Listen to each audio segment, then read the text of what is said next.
మన తండ్రి అయిన దేవుని నుండి ప్రభు అయిన యేసుక్రీస్తు నుండి కృపయు సమాధానం మనందరికి కలుగును గాక. ఆమేన్. దయచేసి కూర్చునండి.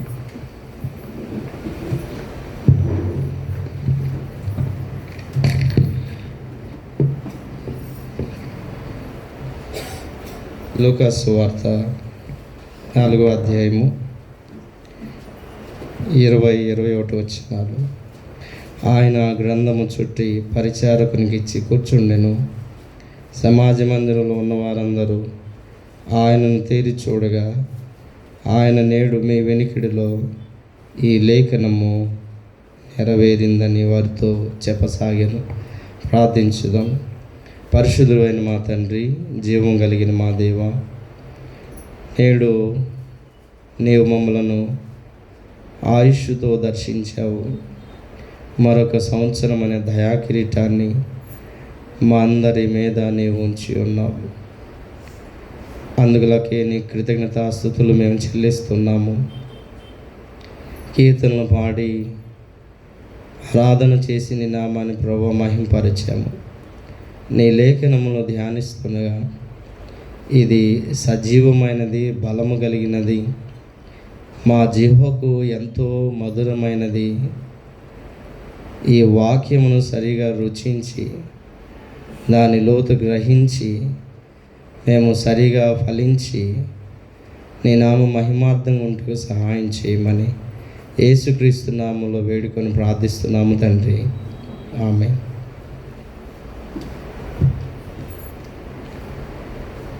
క్రీస్తు యేసునందు ప్రియమైన వాళ్ళరా, మన ప్రభువును రక్షకుడైన యేసుక్రీస్తు నామములో మీ అందరికీ నూతన సంవత్సరపు శుభాకాంక్షలు తెలియజేస్తున్నాను. దేవుడు ఈ సంవత్సరం అంతా కూడా మీ కుటుంబాలను క్షేమంతోనూ అలాగే భద్రతతోనూ ఆశీర్వదించి నడిపించునుగాక. మరి చదవబడినటువంటి 3 వాక్యాలు మనం విన్నాం. యెషయా గ్రంథము 55వ అధ్యాయము మొదటి నుంచి చివరి వరకు చదువుకున్నాం. అలాగే యాకోబు పత్రిక 4వ అధ్యాయము 13 నుంచి 17 వచనములో మేలైన దాన్ని చేయమని జ్ఞాపకం చేస్తున్న దేవుని వాక్యము. మన ఆయుష్ తక్కువ కాబట్టి మేలైన దాన్ని ఎంచమని యాకోబు పత్రికలో జ్ఞాపకం చేశాడు. లూకా సువార్త 4వ అధ్యాయంలో యేసుక్రీస్తు ప్రభువారు నజరేతుకు వచ్చినప్పుడు సమాజ మందిరంలో ఆయన యెషయా గ్రంథము విప్పి యెషయా గ్రంథము 61వ అధ్యాయపు వాక్యాన్ని ఆయన చదివి ఇది మీ వెనికిడిలో నెరవేరిందని జ్ఞాపకం చేశాడు. ఈ 3 లేఖనాలను బట్టి వాగ్దానము విడువక నెరవేర్చే దేవుడు అనే అంశాన్ని మనము ధ్యానం చేసుకున్న. వాగ్దానం విడువక నెరవేర్చేటువంటి దేవుడు. రాత్రి చాలామంది వాగ్దానాలు తీసుకున్నారు. ఇప్పుడు ఇంకా తీసుకోవాల్సినటువంటి వారు వాగ్దానం తీసుకుంటారు. అయితే ఈ వాగ్దానం విషయంలో మనకుండినటువంటి అవగాహన ఎంతవరకు? వాగ్దాన విషయం అంటే ఏటేటా మన జీవితాల్లో ఒక అలవాటుగా ఆచారంగా తీసుకుంటున్నదా, లేకపోతే ఈ వాగ్దానం అంటే ఇంకా మరేదైనా ఉన్నదా అనేది ఈ దినం మనము కాస్త ధ్యానం చేసుకోబోతున్నాం.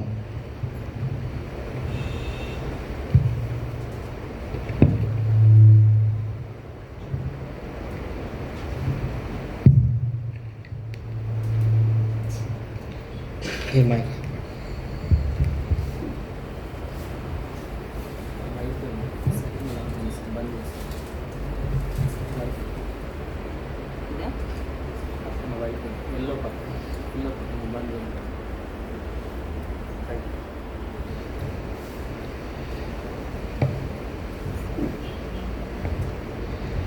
దేవుడు మానవ జీవితాలకు వాగ్దానాలు ఇచ్చాడు.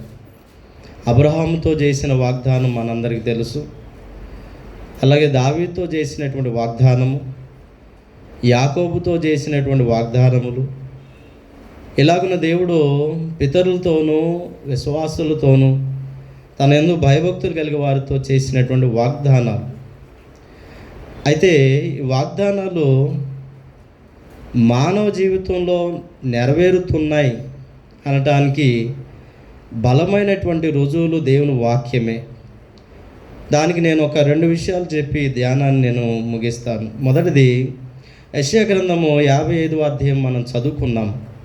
55వ అధ్యాయంలో దేవుడు ఇశ్రాయేలు ప్రజలు బబులోను చెర నుంచి వచ్చినటువంటి ప్రజలకు ఆయన చాలా చక్కటి ఆహ్వానం తెలియజేస్తున్నాడు. ఆ ఆహ్వానము కేవలము ఇశ్రాయేలీయులు యూదుల వారికే కాదు కానీ అన్ని జనులందరినీ పిలుస్తున్నాడు. రండి, వెతకండి, ఆరాధించండి అని పిలుస్తూ ఆయన చాలా చక్కటి మాటలను యెషయా గ్రంథం 55వ అధ్యాయంలో జ్ఞాపకం చేస్తున్నాడు. ఏంటి ఆయన జ్ఞాపకం చేస్తున్న మాట అంటే, వర్షము పడినటువంటి వర్షం ఎలా మరలదో, వచ్చినటువంటి హిమము ఎలా మరలదో, దేవుని మాట అలాగున నిష్ఫలము కానేరదు అని జ్ఞాపకం చేశాడు. 55వ అధ్యాయము 10వ వచనాన్ని ఒకసారి చదువుకుందాము. వర్షమును హిమమును ఆకాశము నుండి వచ్చి అక్కడికి ఎలాగు మరలక భూమిని తడిపి విత్తువానికి విత్తనమును భుజించువానికి ఆహారం కలుగుటకి అది చిగుర్చి వర్ధిల్లినట్లు చేయను, అలాగే నా నోటు నుండి వచనము ఉండును, నిష్ఫలంగా ఇది నా యొద్దకు మరలదు. దేవుడిచ్చినటువంటి వాగ్దానము, దాని బలము, దాని ప్రభావం, అది ఎంత శక్తి కలిగిందో ప్రభు జ్ఞాపకం చేస్తూ, ఒక్కసారి ఇవ్వబడినటువంటి వాగ్దానము అది తిరిగి మరలా నా యొద్దకు రాదు అని ప్రభు జ్ఞాపకం చేస్తున్నాడు. అది మరలా నిష్ఫలం కానేరదు, నా నోటు నుండి వచనము చాలా స్పష్టంగా నెరవేరుతుందని ప్రభు జ్ఞాపకం చేస్తున్నాడు. మనమేమో వాగ్దానాలు పట్టుకొని ఇది నెరవేరుతుందో కాదో, ఇది జరుగుతుందో జరగదో, దేవుడు ఈ వాగ్దానం ఇచ్చాడు ఈ సంవత్సరం నాకు అనేటువంటి ఒక అపనమ్మకం మన జీవితాల్లో ఉంటున్నప్పుడు దేవుడు అంటున్నాడు, ఇది నా యొద్దకు మరలా తిరిగి రానిటువంటి వాగ్దానము నిష్ఫలము కానేరదు. సృష్టిలో దేవుడు చేసింది ఏదైనా కూడా తిరిగి వెనక్కి వెళ్ళినట్లు మీరు సృష్టి ఆయన చర్య అంతటిని కూడా చూడండి. ఎక్కడ కూడా ఆయన చర్యలో ఒకటి ఆయన చేసింది వెనక్కి తిరిగి వచ్చినట్లు కనిపించదు. అలాంటిది ఆయన నోట నుండి వచ్చినటువంటి మాట, వాగ్దానం ఎలాగునా తిరిగి ఆయన వెనక్కి తీసుకుంటాడు దాన్ని. అందుకని ప్రసంగి గ్రంథం 3వ అధ్యాయము 14వ వచనంలో ఆయన ఎంత బలంగా సృష్టిలో పనిచేస్తున్నాడో ప్రసంగి గ్రంథకర్త దాన్ని జ్ఞాపకం చేస్తాడు. ప్రసంగి గ్రంథము 3వ అధ్యాయము 14వ వచనాన్ని చదువుకుందాం. దేవుడు చేయు పనులన్నీ శాశ్వతములని ఏమని తెలుసుకున్నాడంట? దేవుడు చేసే ఏ పనైనా కూడా శాశ్వతమైనదని నేను తెలుసుకుంటుని, దానికి ఏదియూ చేర్చబడదు, దాని నుండి ఏదియూ తీయబడదు. సో దేవుడు చేసినటువంటిది ఏదైనా సరే, అది మాట అయినా అది పనైనా కూడా దాని శాశ్వతమైనది, దానికి ఏది ఏ మానవుడు చేర్చలేనిది, ఏది కూడా తీసివేయలేనటువంటిది, అంత నిష్ఫలం కానేరంది దేవుని వాక్యం. అంత దేవుడు వాగ్దానం మనకిస్తుంటే మనం ఎంత నిరర్ధకం చేస్తున్నామండి దేవుని వాగ్దానాన్ని. పల్లెటూరులో అయితే పలహారంలాగా తీసుకుంటారు వాగ్దానాలు. ఇక్కడ నేను చాలా పద్ధతిగా తీసుకోవటం చూసే కానీ పల్లెటూరులో గుప్పులు పట్టుకొని పోతుంటారు. ఏందంటే మా తాతకి, మా మనవరాలకి, మా ముత్తాతకి, ఆళ్ళకి ఏమైపోతున్నాయి అవన్నీ. నెక్స్ట్ ఇయర్ అడుగుతా నేను, ఏంటి వాగ్దానాలు తీసుకున్నా కదా, ఏమైనా ఏడబోయిన పాస్టర్ తెలియదు. అంటే దేవుని మాట మన జీవితంలో ఎంతగా మనం వృధా చేస్తున్నాం. దేవుడు నిష్ఫలం చేయట్లేదు, ఎవరు నిష్ఫలం చేస్తున్నాం? మనము మన జీవితాలది పని చేయనీయకుండా, ఆయన పంపించినటువంటి ఆ వాగ్దానం మన జీవితాల్లో నెరవేరనివ్వకుండా మనమే ఆ వాక్యానికి సరైనటువంటి ఫలభరితం కాలేనటువంటి వారం అవుతున్నాం. అందుకని దేవుని వాక్యము జ్ఞాపకం చేస్తుంది. యేసు ప్రభు వారు ఆయన తన శిష్యులతో మాట్లాడుతున్నప్పుడు రొట్టె గురించి, జీవాహారం గురించి మాట్లాడుతున్నప్పుడు నా మాట ఆత్మయు జీవము అనేటువంటి మాటను ప్రభు యోహాను సువార్త 6:63 జ్ఞాపకం చేస్తాడు.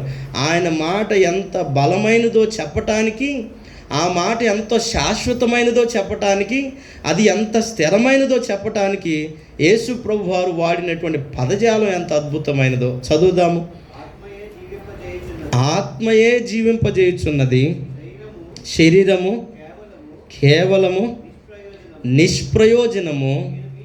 నేను మీతో చెప్పి ఉన్న మాటలు ఆత్మయు జీవమునై ఉన్నవి. దేవుడు మనతో చెప్పినటువంటి ప్రతి మాట అది ఆత్మయు జీవమై ఉన్నదని జ్ఞాపకం చేస్తున్నాడు. అనగా ఇది ఏమాత్రము నిష్ఫలము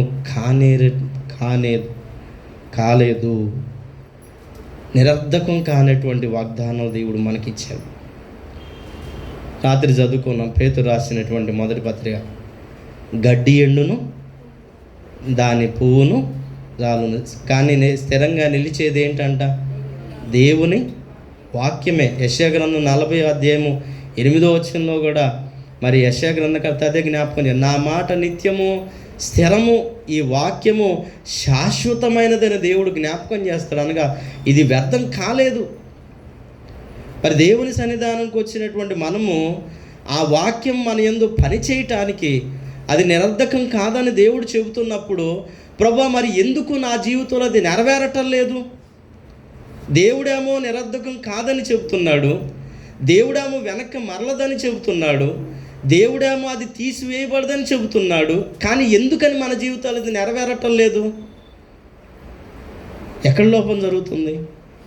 మీరు గమనించండి. దేవుడేమో నిరర్ధకం కాదని చెబుతున్నాడు ఇచ్చిన వాగ్దానం, కానీ అది మన దగ్గర పని చేయట్లేదు. ఎందుకని?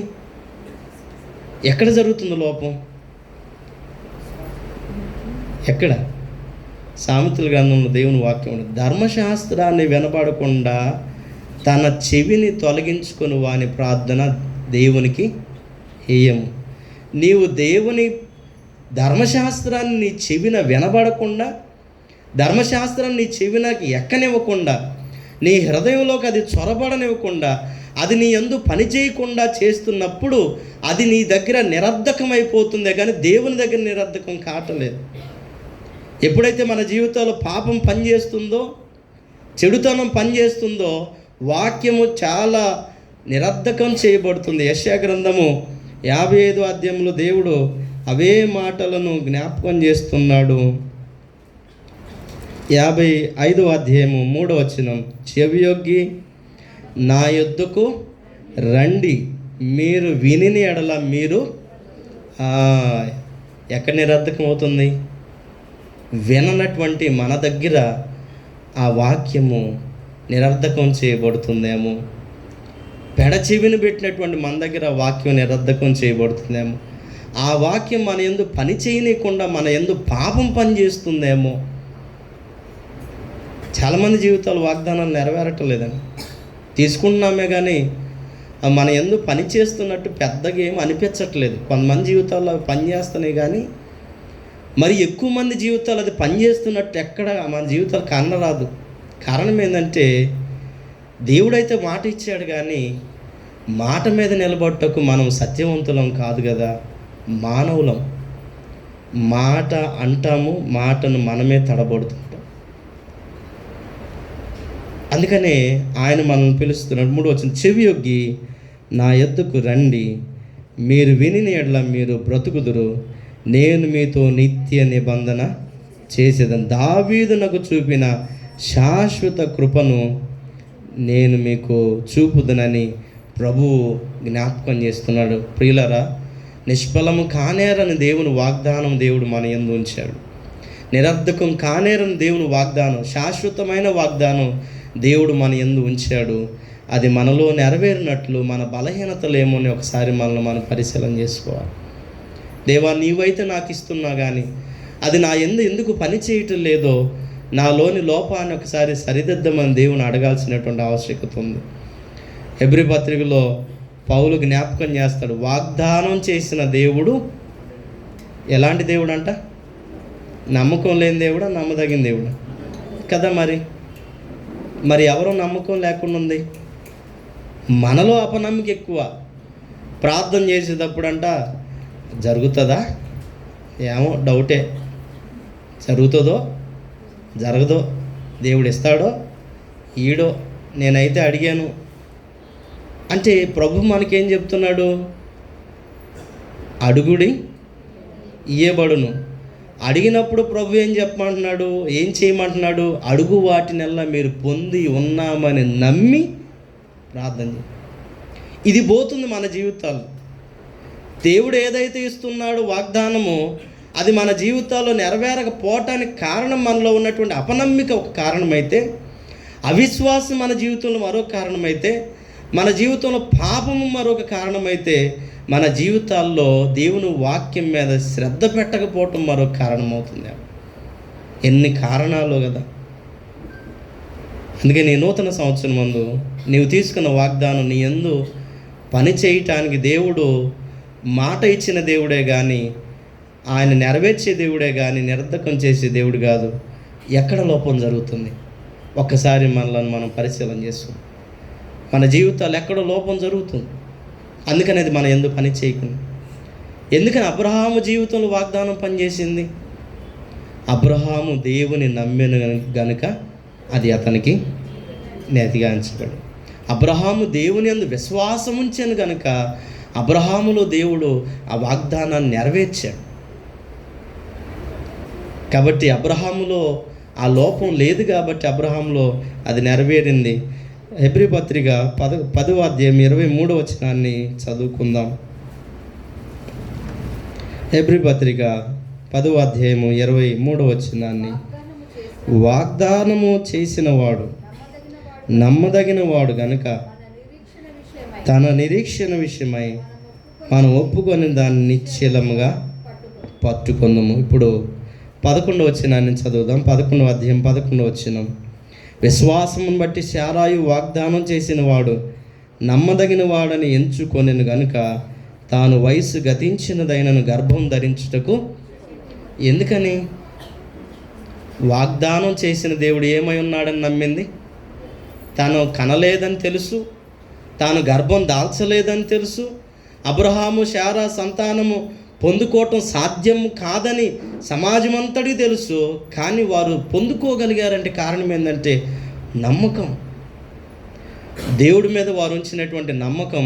ఒకవేళ అది ఆ నమ్మకం మన యందు చెదిరిపోతుందేమో, శరీర బలహీనతల చేత, శరీరం ఉన్నటువంటి అనేకమైన సమస్యల చేత ఆ నమ్మకాన్ని కోల్పోతున్నామో. 13వ వచనం, వీరందరూ వాగ్దాన ఫలము అనుభవింపకపోయినను దూరము నుండి చూచి వందనం చేసి తామే భూమి మీద పరదేశులం యాత్రికులమై ఉన్నామని ఒప్పుకొనిరి. దేవుడు ఏదో ఒక కాలానికి, అంటే మా కాలమంది వాగ్దానం నెరవేరకపోయినా ఏదో ఒక కాలానికి దేవుడు దాన్ని నెరవేరుస్తారని ఒక నిరీక్షణతో, విశ్వాసంతో తమ జీవితాలను విశ్వాస సమూహం ముగిచ్చారంట. కనుక దేవుడు నీ జీవితంలో, నీ బిడ్డల జీవితంలో, నీ పిల్లల జీవితాల్లో వాగ్దానం నెరవేర్చడానికి ఒక నమ్మిక మన యందు స్థిరంగా ఉండనివ్వాల్సినటువంటి ఆవశ్యకత ఉంది. నాకు బాగా ఇష్టమైన కీర్తన 128వ కీర్తన, నీ పిల్లల్ని చూతూ. ఎంత చక్కటి వాగ్దానం! యెరూషలేమునకు క్షేమం కలుగుట చూతూ. ఎన్ని క్షేమకరమైనటువంటి వాగ్దానాలన్నింటి జ్ఞాపకం చేస్తాం. ఈ ఉదయం ఈ మధ్యాహ్నం మందు దేవుని వాక్యము నిరర్ధకం కాదు. ఇది మనం జ్ఞాపకం చేసుకుందాం. రెండవది, దేవుని వాగ్దానము నెరవేర్చగలిగినటువంటి వాగ్దానం. యేసుక్రీస్తు ప్రభువారు ఆయన నజరేతులో సమాజ మందిరానికి వెళ్ళారు. ఈ సమాజ మందిరాలు మనకి మరి ఇశ్రాయేలీలు బబులోను, యూదవారు బబులోను చెర నుంచి వచ్చినటువంటి తర్వాత, క్రీస్తు పూర్వం 568 తర్వాత వారు బబులోను నుంచి చెర నుంచి వచ్చి దేవాలయం లేక సమాజ మందిరాలు ఏర్పాటు చేసుకొని దానిలో వారు ఆరాధన చేయటం ప్రారంభం చేశారు. వాక్య పఠనము, తోరా చదవటం, అలాగే ప్రవక్తల పుస్తకాలు చదవటం, ఒక కీర్తన పాడటం, ప్రసంగం చేయటం, ప్రార్థన చేయటం, ఆశీర్వచనాలు వల్లించటం, ఇవన్నీ సమాజ మందిరంలో జరుగుతున్నాయి. యేసు ప్రభు వారు ఆ సమాజ మందిరంలోకి వెళ్ళి ఆయన యెషయా గ్రంథమును చేతబట్టుకొని ఆయన దానిని విప్పి దాన్ని చదివాడు. ప్రియులారా, ఇశ్రాయేలు జీవితంలో 7 అనే సంఖ్య చాలా ప్రాముఖ్యమైనది.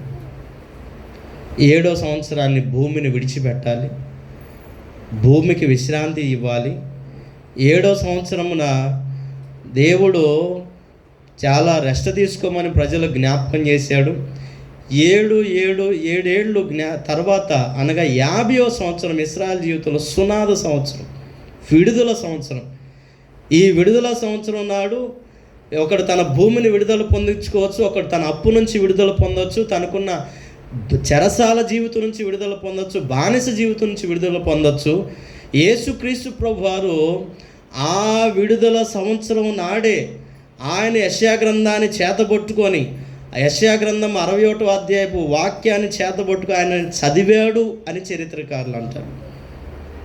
విడుదల సంవత్సరం యేసు ప్రభు వారు తన పరిచర్యకు అన్వయిస్తూ దానిని ఆయన చెబుతున్నటువంటి చాలా చక్కటి మాటను మనం చదువుకుందాం. లూకాసు సువార్త 4వ అధ్యాయము 16వ వచనం నుంచి చదువుదాము.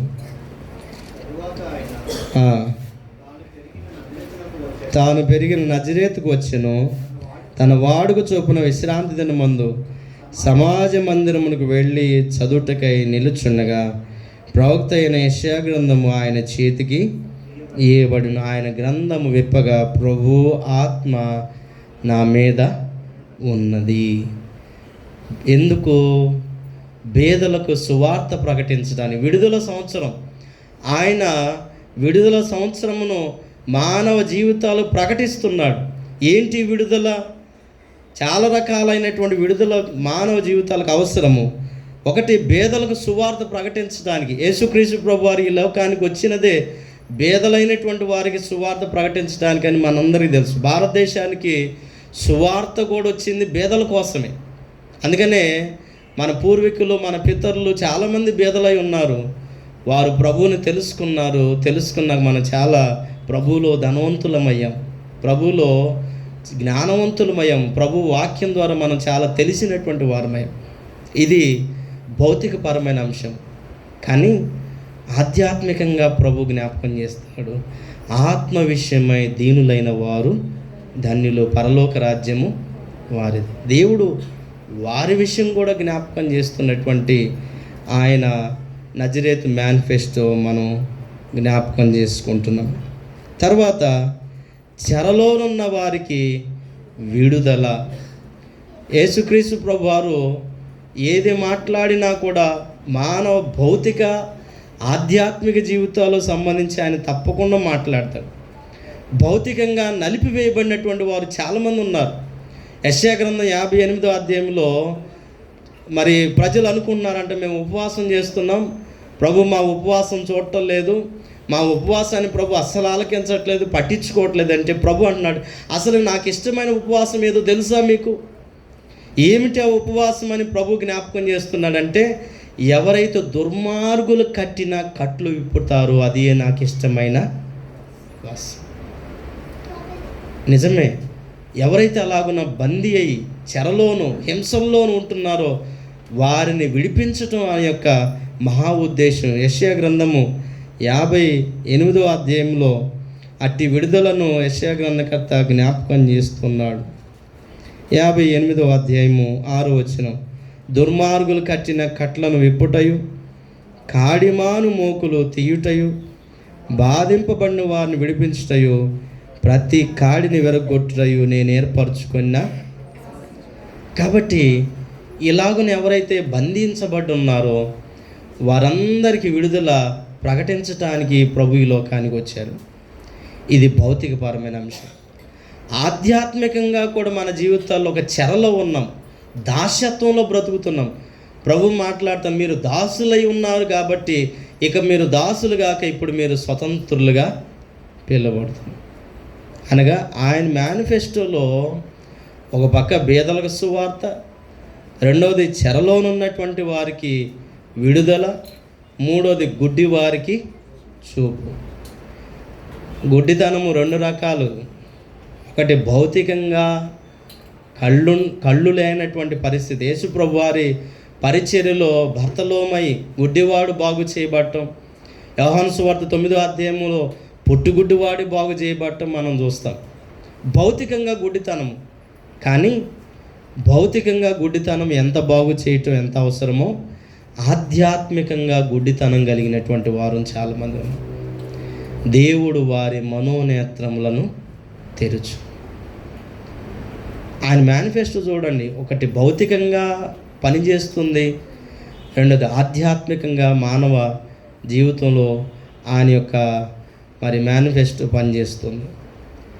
చివరిదిగా ఆయన జ్ఞాపకం చేస్తాడు హితవత్సరం ప్రకటించడానికి. ఏం ప్రకటించడానికి?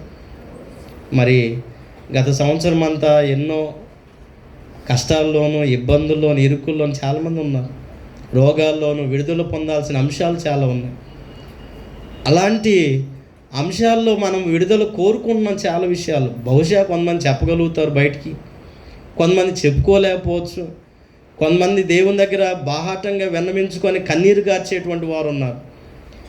అందుకని దేవుడు నలిగినటువంటి వారు, చాలా రీతులుగా అనేక విషయాలు నలిగినటువంటి వారికి హితవత్సరం ప్రకటించి విడుదలిచ్చేటువంటి దేవుడు.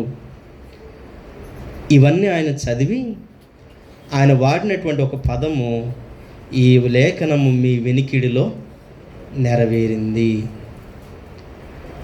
ఇందాక నేను ఒకటి జ్ఞాపకం చేసి యెషయా గ్రంథంలో ఆ వాగ్దానము నిష్ఫలము కాలేదు, ఇప్పుడు ఈ లేఖనం మీ వినికిడిలో నెరవేరింది. దేవుని మాటలో ఆయన మాట్లాడిన మాట, ఆయన విడిచినటువంటి మాట, ఆయన వదిలినటువంటి మాట, ఆయన ప్రపంచానికి పంపించిన మాట లోకమందు ఎంత బలంగా పనిచేస్తున్నప్పుడు మానవుల్లో ఈ సమస్యలు ఎందుకు మిగిలిపోయాయి? ఈనాడు మనం ఒకసారి పరిశీలన చేసుకుందాం. ఆయనేమో నిష్ఫలం కాదని చెప్తున్నాడు, నెరవేరుతుందని చెప్తున్నాడు. రెండు, యెషయాలోనేమో నిష్ఫలం కాదని చెప్పాడు, లూకాసు వార్తలో మీ వినికిడిలో నెరవేరుతుందని చెప్తున్నాడు. కానీ మన జీవితాలు మాత్రము ఇంకను సమస్యల్లోనూ, చిక్కుల్లోనూ, ఉచ్చుల్లోనూ, భయంకరమైన ఇబ్బందుల్లోనూ ఇంకా ఎందుకు మిగిలి ఉంటున్నాయి? ఈ దినం మనం ఒకసారి పరిశీలన చేసుకోవాలి.